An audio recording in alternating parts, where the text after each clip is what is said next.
Government medical college डोडा में कोविड-19 के कारण एक व्यक्ति की मौत होती है। 24 तारीख को सुबह 7:40 पर सैयद मसूद हुसैन, जो डोडा में बगला गांव के एक प्रसिद्ध सिर्फ उस्ताद ही नहीं थे, बल्कि समाज के एक बड़े इंपॉर्टेंट आदमी थे। 7:40 पे जब उनकी मौत डोडा में कोविड-19 के कारण हुई, तो उनका बेटा डॉक्टर की तलाश में था। सुबह 4 बजे से लेकर ठीक 7:40 तक, जब तक सैयद मसूद हुसैन सांसें ले रहा था, लगातार ये बच्चा 4 बजे से लेकर 7:40 तक डॉक्टर को फ़ोन करता रहा, लेकिन डॉक्टर साहब नहीं आए। कोविड का नाम सुनते ही कोरोना वॉरियर डॉक्टर्स दौड़े चले आते हैं। पता चलना चाहिए डॉक्टर्स को कि कहीं पर कोई कोविड-19 पॉजिटिव पेशेंट है, फौरन दौड़े दौड़े जो है वो कोविड-19 वार्ड में पहुंचते हैं। जिम्मेदारी समझते हैं अपनी कि इस लड़ाई में, इस जंग में, इस धर्म युद्ध में हमें इंश्योर करना है कि पेशेंट की जान बचे। है ना एक आइडियल सिचुएशन? और आप भी जानते हैं ये सच नहीं है। कोविड-19 पॉजिटिव पेशेंट अस्पताल जो ही पहुंचता है, डॉक्टर्स गवर्नमेंट मेडिकल कॉलेज डोडा में कितनी दूरी उससे बना के रखते हैं, वो आप उन परिजनों से पूछिए जो हॉस्पिटल के कोविड वार्ड के अंदर अपने मरीज की देखरेख करने के लिए रहते हैं। जी हां, बिल्कुल आपने सही सुना। प्रशासन भी अपने कान खोल के सुने। गवर्नमेंट मेडिकल कॉलेज डोडा में कैमरास लगे हुए हैं। सरकार जी, वहां से फुटेज मंगवाइए, आपको मालूम पड़ेगा कि आपके काबिल डॉक्टर, आपके गवर्नमेंट मेडिकल कॉलेज डोडा का काबिल प्रशासन कोविड-19 पॉजिटिव पेशेंट्स के वार्ड में उस पेशेंट के परिजनों को जाने की सिर्फ अनुमति ही नहीं देता है, बल्कि उन्हें यह कहता है कि आप पेशेंट के साथ बैठकर उसकी देखरेख कीजिए। यह सिर्फ इसलिए ताकि वो अपनी जिम्मेदारी से भाग सकें। और मैं बड़ी जिम्मेदारी से ये बात कह रहा हूं।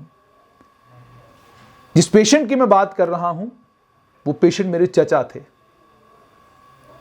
इसलिए मुझे इस केस के बारे में तमाम बातें मालूम हैं।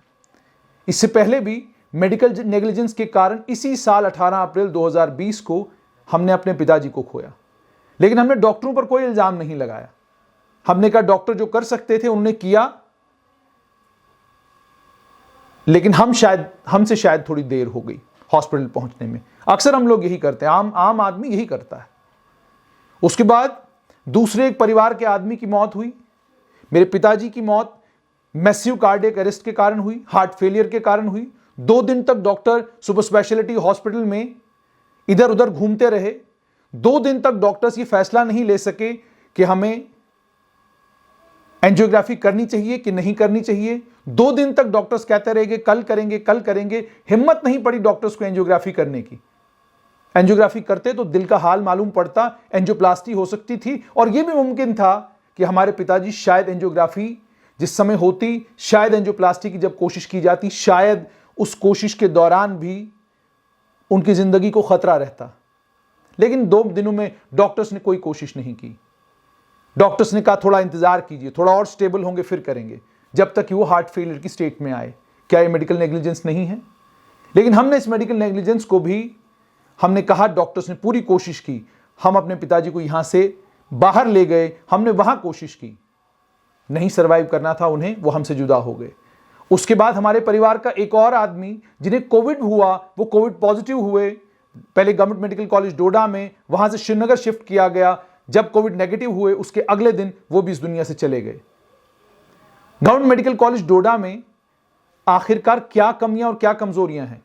अगर ट्रीटमेंट का प्रोटोकॉल पूरे देश भर में नहीं, विश्व भर में एक जैसा है, तो फिर वो ट्रीटमेंट का प्रोटोकॉल क्या गवर्नमेंट मेडिकल कॉलेज डोडा के डॉक्टर्स के पास नहीं, वहां के पैरामेडिक्स के पास नहीं, वहां के स्टाफ के पास नहीं? सबके पास वो प्रोटोकॉल है। अब इस मामले में ध्यान से सुनिएगा डॉक्टर्स ने क्या किया। उससे एक दिन पहले मैंने अपने परिवार के एक आदमी से यह कहा कि ऑक्सीमीटर पर देखकर मुझे ये बताइए इनकी ऑक्सीजन सैचुरेशन कितनी है। उस बच्चे ने उस ऑक्सीमीटर की फोटो मुझे भेजी। फोटो पर मैंने देखा कि ऑक्सीजन सैचुरेशन 77 है, लेकिन हार्ट रेट 125 है।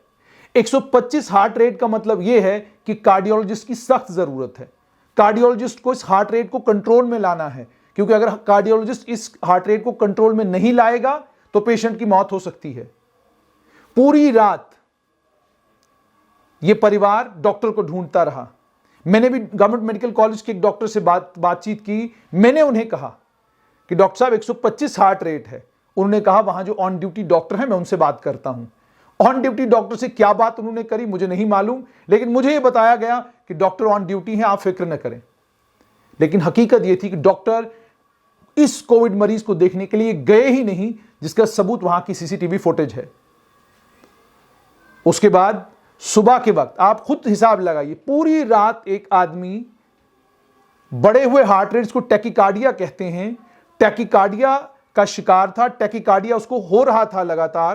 पूरी रात वो एक आदमी तड़पता रहा। सुबह 4 बजे से लेकर 7:40 तक, जब तक उसने दम नहीं तोड़ा तब तक डॉक्टर को उसका बेटा भी बुलाता रहा, उसके परिवार के लोग भी बुलाते रहे, लेकिन डॉक्टर्स नहीं आए।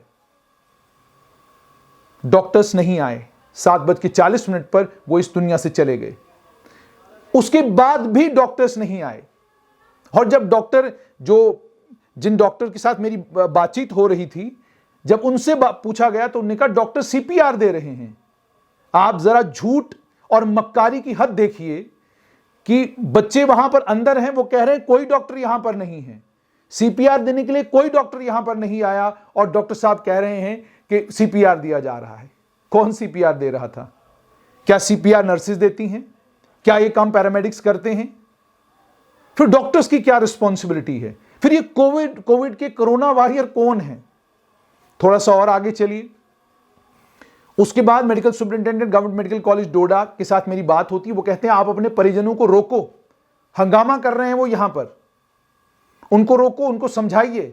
मैंने कहा जनाब, कोविड के कारण मेरे चचा की मौत हुई है, क्या आपने उनका कंफर्मेटरी टेस्ट किया दोबारा से? क्या आपने परिवार के लोगों का टेस्ट किया? मेडिकल सुपरिंटेंडेंट आगे से कहते हैं उसकी कोई जरूरत नहीं है। Medical superintendent government medical college Doda, जिन्होंने कल एक पत्र निकालकर यह कहा है पत्रकारों को कि आपको किन किन रूल्स का, किन किन नॉर्म्स का ख्याल रखना है जब आपने गवर्नमेंट मेडिकल कॉलेज डोडा के अंदर आना है। मेडिकल सुपरिंटेंडेंट साहब, गवर्नमेंट मेडिकल कॉलेज डोडा के प्रिंसिपल साहब, आपको किसने यह अधिकार दिया कि आप सीमाएं तय करेंगे पत्रकारों की? आपको किसने यह अधिकार दिया कि आप तय करेंगे कि पत्रकार गवर्नमेंट मेडिकल कॉलेज में आकर क्या कवर कर सकते हैं, क्या कवर नहीं कर सकते हैं? आप अपनी कमियों को, कमजोरियों को छुपाने की जितनी भी कोशिश करेंगे उतनी वो बाहर आएंगी। आजकल स्मार्टफोन लेकर बच्चा बच्चा घूम रहा है।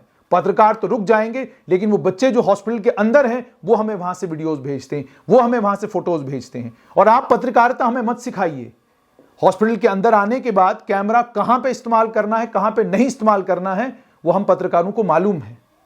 आपकी नेग्लिजेंस, आपकी नालायकी का पता इस बात से चलता है कि एक परिवार तड़पता और तरसता रहा। 7:40 तक एक परिवार आपको यह कहता रहा कि हमारे परिजन को टैकीकार्डिया हुआ है, आप फौरन पहुंचिए। न डॉक्टर साहब पहुंचे, न जिनकी ड्यूटी थी वो डॉक्टर साहब वहां पर पहुंचे।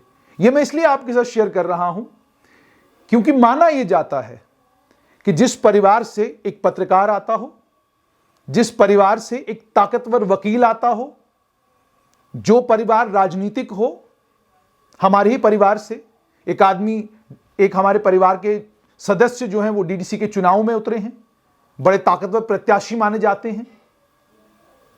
उसके अलावा डिस्ट्रिक्ट डोडा के एक बड़े प्रोमिनेंट वकील हमारे ही परिवार से ताल्लुक रखते हैं। ये हाल उन लोगों का है जिनके बारे में आपको यह ख्याल है कि प्रशासन के लोग इनकी सुनते हैं। कोविड-19 पॉजिटिव जब आप हो जाते हैं, कोई आपकी नहीं सुनता। सरकारी अस्पतालों में तो बिल्कुल कोई नहीं सुनता। यह एक्सपीरियंस है, यह आपको भी हुआ होगा। उसके बाद डिस्ट्रिक्ट डोडा के प्रशासन ने क्या किया? कह दिया गया कि जी मेडिकल सुपरिंटेंडेंट ने इंक्वायरी ऑर्डर की है। कमाल है। जो आदमी खुद, जिसके ऊपर इल्जामात लग रहे हैं कि इस शख्स का इस नेग्लिजेंस में एक बड़ा इंपॉर्टेंट रोल है, वो आदमी इंक्वायरी ऑर्डर कर रहा है। क्या बात है, क्या प्रशासन है। उसके बाद डिस्ट्रिक्ट डेवलपमेंट कमिश्नर डोडा और उनके साथ काम करने वाले तमाम कर्मचारी, क्या आपने मालूम करने की कोशिश की कि एक आम आदमी की मौत गवर्नमेंट मेडिकल कॉलेज डोडा में नेग्लिजेंस के कारण हुई? हो सकता है, हम मानते हैं कि कोविड-19 के कारण उनकी स्थिति ठीक नहीं थी, लेकिन टैकीकार्डिया जब हुआ, उस टैकीकार्डिया का इलाज क्या नर्सेस करेंगी, क्या पैरामेडिक्स करेंगे, क्या ये काम एनओ करेंगे, क्या ये काम वहां का टेक्निकल स्टाफ करेगा? जो काम डॉक्टर्स का है वो डॉक्टर्स ही करेंगे। और हमको सब खबर है कि वहां पर अंदर कौन जा रहा था कोविड वार्ड में, कौन नहीं जा रहा था, और जब जा भी रहे थे तो कितनी कितनी दूरी आप पेशेंट से मेंटेन कर रहे थे। ये कहानियां बड़ी बार हुई। और आप मामला देखिए, यहां तो मेडिकल सुपरिंटेंडेंट इंक्वायरी ऑर्डर कर रहे हैं, इंसाफ नहीं मिल रहा। मैं ये कतई नहीं कहूंगा कि हमारे मामले में जो है सरकार ने ढिलाई बरती। सरकार किसी के मामले में सीरियस नहीं है। आपको याद है, आप तमाम आम लोगों को, आपको और मुझे, हम सबको भूल गए। वो भाई दो हम लोगों को भूल गए जो तवी के किनारे पर जिन दो भाइयों की मौत हुई थी। दोनों कश्मीरी पंडित थे। जितने कश्मीरी पंडित नेता हैं फौरन सब जाग गए थे, बड़ी ज्यादती हो गई, लेकिन उसके बाद कहानी खत्म। क्या डिस्ट्रिक्ट डेवलपमेंट डीडीसी जम्मू आज बताएंगी कि उस इंक्वायरी में आपने किसकी रिस्पॉन्सिबिलिटी फिक्स करी, किसके खिलाफ आपने कानूनी कार्रवाई करी? किसी के खिलाफ कोई कानूनी कार्रवाई नहीं हुई। उसके अलावा अन्य कितने मामले बने जिन मामलों में जुडिशियल इंक्वायरीज ऑर्डर की गई। और आप सिस्टम की बेरहमी देखिए, किसी धर्म, किसी समुदाय के साथ सिस्टम को कोई हमदर्दी नहीं है। कोई समुदाय, कोई धर्म के लोग अगर अपने दिमाग में कीड़ा बसाए बैठे हैं कि जी फलां धर्म के लोग या फलां समुदाय के लोगों के साथ जो है ही नाइंसाफी होती है, बाकी किसी के साथ नहीं होती। ये मेरे चचा थे, लेकिन मुझे आज भी वो निशु का पिता याद है जिसको गोली लगी थी दुमाना के पास। तब मैं नया नया पत्रकार था, 2004-5 की बात है, नया नया पत्रकार था मैं। मुझे आज भी वो निशु याद आता, उसको गोली लगी, उसके पिता ने दाढ़ी रखी थी और कहा था तब तक शेव नहीं करूंगा जब तक मुझे इंसाफ नहीं मिलेगा। वो लिफाफे बनाने वाला गरीब आदमी, मुझे आज भी वो लिफाफे बनाने वाला गरीब आदमी याद है। जाइए आज भी, ठीक जानीपुर थाने के पास, वहां से नीचे एक रास्ता जाता है, वहां पर उस गरीब का घर है, उससे अभी तक इंसाफ नहीं मिला। जब उस गरीब को इंसाफ नहीं मिला, इन दो बच्चों को इंसाफ नहीं मिला जो तवी के किनारे पर मारे गए, उसके अलावा अन्य जो कुछ कोविड-19 के कारण पिछले 6 महीनों में जितनी इंक्वायरीज ऑर्डर की, वो गई कहां कोई पता नहीं चला। क्या आपने किसी की रिस्पॉन्सिबिलिटी फिक्स होते हुए देखी? नहीं। रिस्पॉन्सिबिलिटी फिक्स होगी मेरी और आपकी, रिस्पॉन्सिबिलिटी फिक्स होगी मेरी और आपकी। और हां, जाते जाते यहां पर जरूर गवर्नमेंट मेडिकल कॉलेज के इस मामले में सरकार कोई इंक्वायरी ऑर्डर करे या न करे, सरकार इसका संज्ञान ले या न ले, मैं सरकार को याद कराना चाहता हूं कि हमें आपसे ज्यादा तवक्काएं क्यों नहीं, क्योंकि हमें दिमाग में है, जहन में है Ramesh Arora, member legislative council, x member legislative council, Bharatiya Janata party के ताकतवर नेताओं में से एक समय आते थे और आज भी भारतीय जनता पार्टी के कर्मठ नेता हैं। उनके पुत्र भी मेडिकल नेग्लिजेंस के कारण उनसे जुदा हुए। वो बाप आज तक इंसाफ की तलाश में हैं। आप तो उसको इंसाफ नहीं दिला पाए, अब हमारे मामले में क्या इंसाफ करेंगे? मेरी सिर्फ आप लोगों से विनम्र विनती है कि आप सरकार, प्रशासन, इन सब से कोई ज्यादा तवक्का, कोई ज्यादा उम्मीद मत रखिए। मास्क पहनिए, हाथ सैनिटाइज करते रहिए, सोशल डिस्टेंसिंग करिए, अपनी जान अपने आप बचाइए। और अगर इस तरह के हादसे होते हैं तो चुपचाप अपने घर चले जाइए। प्रशासन ने सिर्फ एफआईआर के नाम पर, जुडिशियल इंक्वायरी के नाम पर, मैजिस्ट्रियल इंक्वायरी के नाम पर आपकी और मेरी आंखों में धूल झोंकने का काम करना है। हमने किसी भी मैजिस्ट्रियल इंक्वायरी में, जुडिशियल इंक्वायरी में किसी को फिक्स होते हुए अभी तक नहीं देखा। साफ सी बात है, जब रमेश अरोड़ा जैसे ताकतवर शख्स को इंसाफ नहीं मिल रहा तो हम पत्रकार, छोटे मोटे पत्रकारों की हैसियत क्या? तो आम आदमियों से विनम्र विनती और आग्रह, कृपा करके मास्क पहनिए, हाथ सैनिटाइज करते रहिए और दूरी बनाए रखिए, क्योंकि ठंड आ चुकी है। मैं अपने परिवार के 2 लोग कोविड के कारण खो चुका हूं, इसलिए मैं जब आपसे बात करता हूं तो बड़े दिल से बात करता हूं। इस समय मैं अपने स्टूडियो में हूं, तभी मेरे चेहरे पे मास्क नहीं है। अगर स्टूडियो से बाहर होता हूं तो मास्क जरूर पहनता हूं। आपसे सिर्फ एक ही विनती, अपनी जान आपने खुद बचानी है। प्रशासन को आपसे, मुझसे, हम सबसे कोई लेना देना नहीं। डीडीसी के चुनाव आ रहे हैं, वोट जरूर डालिएगा। वोट आपको डालना बहुत ज्यादा जरूरी है, क्योंकि वोट डालेंगे तो जो ये हमारे नेता बनेंगे, इन नेताओं के बनने के बाद ये मजिस्ट्रियल इंक्वायरियों के ऊपर कहानी लिखने का हमको मौका जरूर मिलेगा, मगर इंसाफ मिले इसकी तवक्का बहुत कम है। तो आखिर में न समुदाय, न जात पात, न आप हिंदू हैं, मुसलमान हैं, सिख हैं, ईसाई हैं, आप जो मर्जी वो हैं, प्रशासन के लिए आप सिर्फ एक नंबर हैं। डॉक्टर साहब ने कहा था मुझे कि, मैंने कहा जी क्या हुआ, वी आर सॉरी। ये वी आर सॉरी के जो ये 3 अल्फाज है ना जी, उनके लिए बोलना कितना आसान है, लेकिन मेरे और आपके लिए वो वी आर सॉरी कितना भारी है।